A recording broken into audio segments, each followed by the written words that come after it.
you guys. Last year we spoke to Peggy Scarlett as she was trying to get the VA to recognize that exposure to Agent Orange in Vietnam likely contributed to the cancer that killed her husband.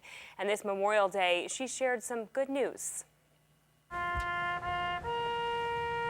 It's a meaningful Memorial Day for Peggy Scarlett. A lot of tears were shed when this came out. For her, this piece of paper represents hard-fought recognition for her Vietnam veteran husband years after his death.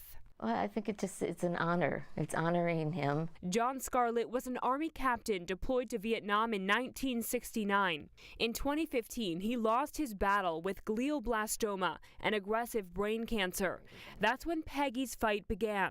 She realized the cancer may have been due to exposure to Agent Orange in Vietnam. She began filing claims to get the Department of Veterans Affairs to recognize the connection. At first, she was denied.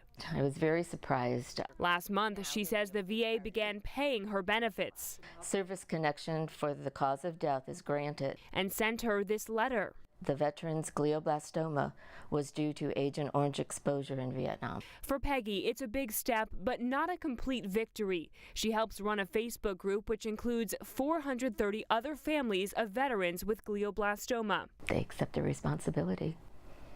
And now, why don't they do it for all of them? She's still fighting for them. And this Memorial Day, she honors her husband and all who served and sacrificed. It's also a day, I think, to remember those who did come home and have eventually, died of conditions, that were related to their service, and they don't get that recognition.